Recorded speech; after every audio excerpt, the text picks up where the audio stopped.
welcome to another episode of the Culinary Show with VLO. I'm your host, Veronica Lee O'Donnell, and we're being joined today by a very special guest, Anne Schlegel.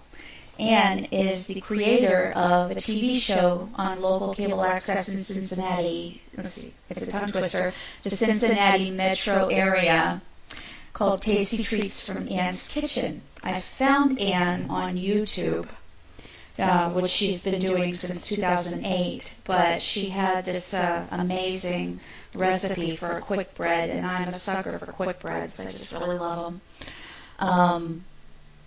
And I want to just welcome Anne to our show and let her tell us what she does, why she does it, how she does it, and how we can do it.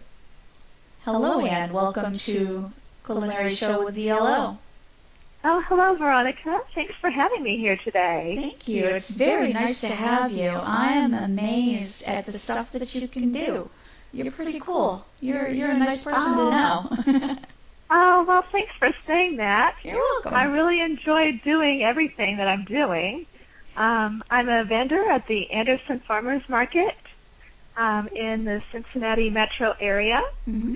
And I enjoy selling my baked goods, pies, cookies, muffins, quick breads, as well as jams and fruit butters, apple butter and peach butter that I produce in my home kitchen. You know, if we're not careful, I might have to move to Cincinnati because you said peach jam.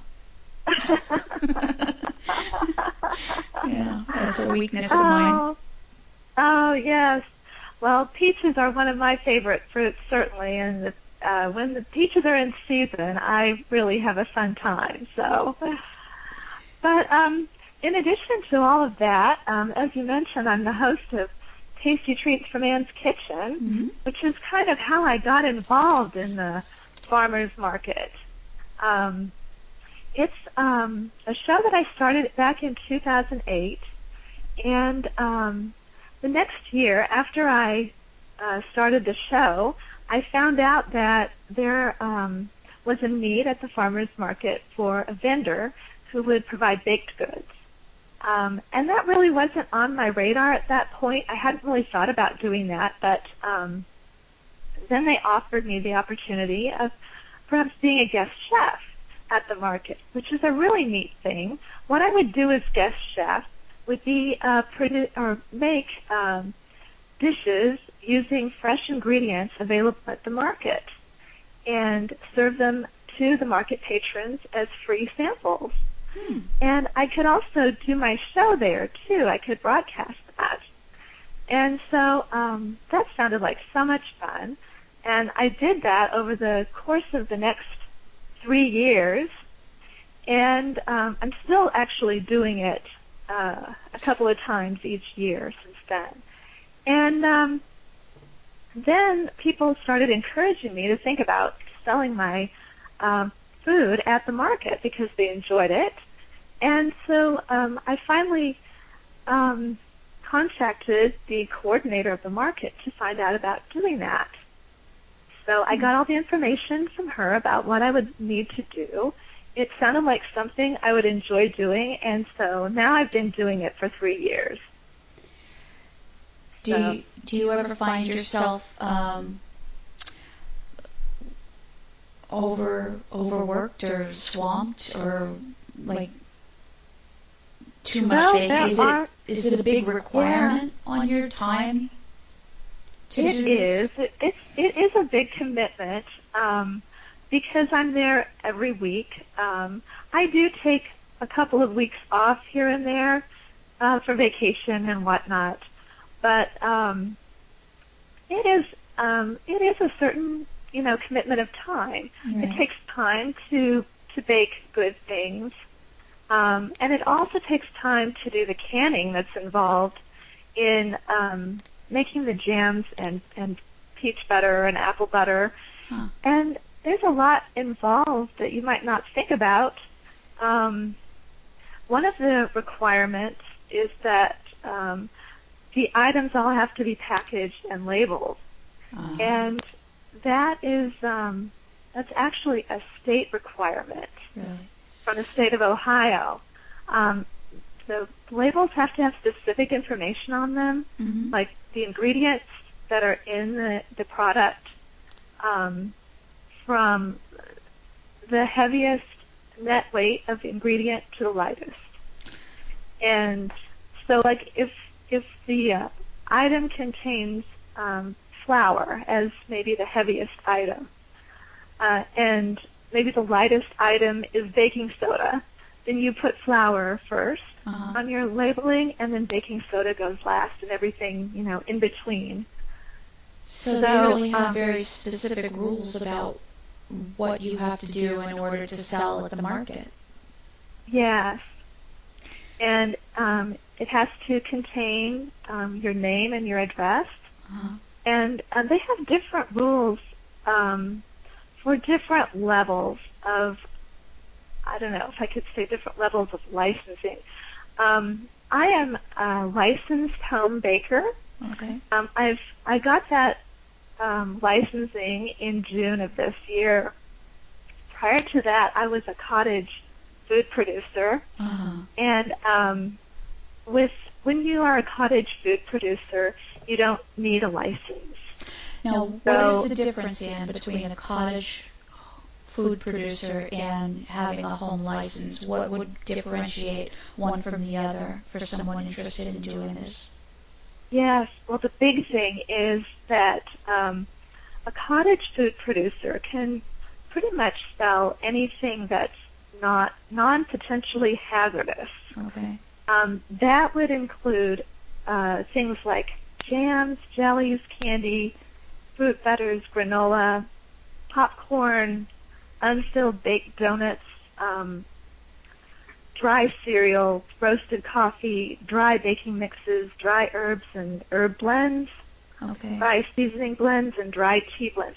So anything that's not potentially hazardous. So anything that would... sorry. Oh, no, go ahead. Well, I was going to say, so it would be anything that's not time, temperature controlled.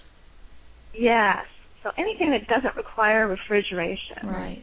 Like if you wanted to sell cheesecakes or custard, something like that, you would need to get a license for that, Right. like a home bakery license.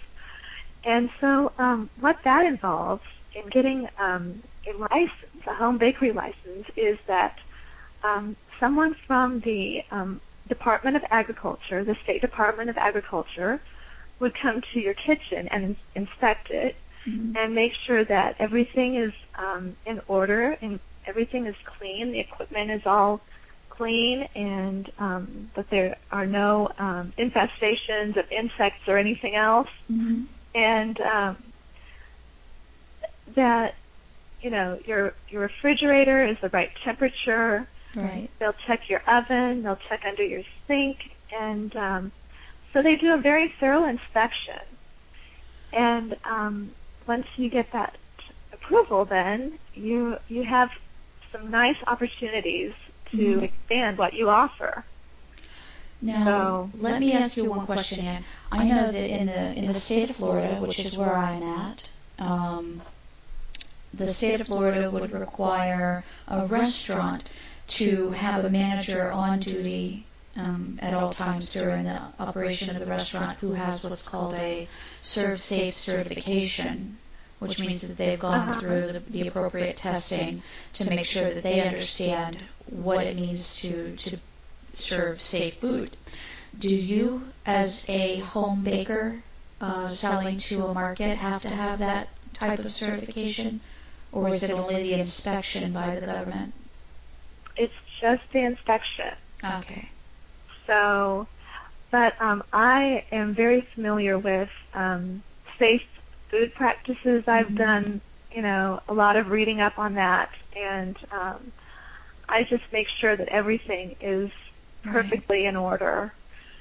So, because the last thing that I want is anything unsafe. Absolutely. So when in doubt, when in doubt, throw it out. That's right. I love that saying too. When in doubt, throw it out. Yeah. Yes. That and first in, first out, FIFO. Yes. Yeah. Yes. Yeah. So So also what you can do with a home bakery license, what it allows you to do is to sell not only at the farmer's market, but you can sell your products to retail establishments. And you can also sell across state lines. So, which is, both of those things I have not done yet, but I'm keeping my options open. Okay. So listen, if someone, say me for instance in Florida, wanted to buy your peach jam, for example, would I be allowed to do that under the licensing that you currently have? As far as I know, yes. Okay. Yeah. Okay. So, so it's a nice thing. You know where I'm going with this, don't you? I might be getting some peach jam from you.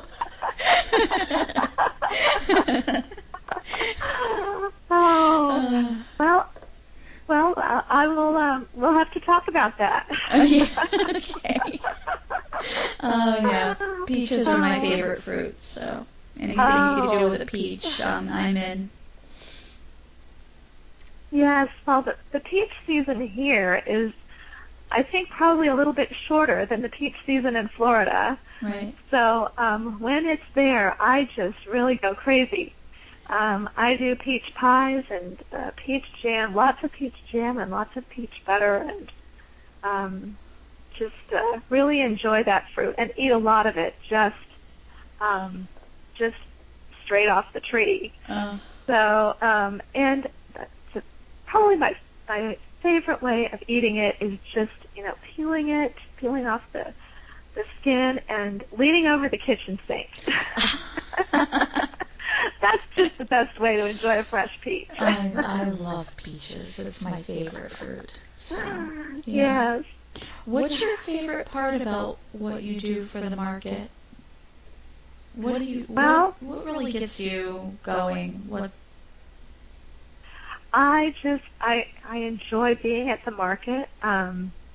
It's a great place to meet people, and the atmosphere of the market is so nice because I'm there with like 21 to 22 other vendors, and they all have really marvelous products that they bring, and I'm as much a customer there as I am a vendor. Right. Sometimes because I get a lot of my fresh fruit there that I use in my pies, and it just tastes so good because it hasn't traveled very far, and the freshest tasting fruit and vegetables, I think, are those that come the shortest distance from where you are. Exactly. Because they're picked at their prime, and they're just so nice and fresh. So I enjoy that aspect a lot. And, of course, I really enjoy it when people tell me that something I've made has tasted so wonderful for them. That's always nice to hear. And I enjoy making the items, too. I have so much fun doing that. You really have to enjoy it if you do it a lot. Yeah, you look like you have fun with that when I watched you on the videos.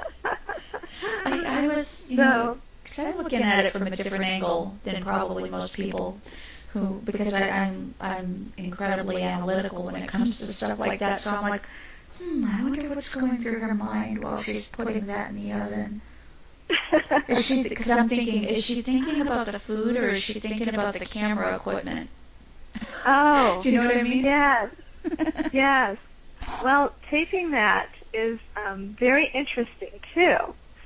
So there is a lot of thought going into that show, and how I present things and where the camera is aiming. So, yeah, when I put the bread in the oven or whatever I'm baking in the for the show, I know, well, first of all, I don't have to worry about it because I've made it a lot of times before, and I know it's going to turn out okay. So I'm not really thinking about, I wonder how it's going to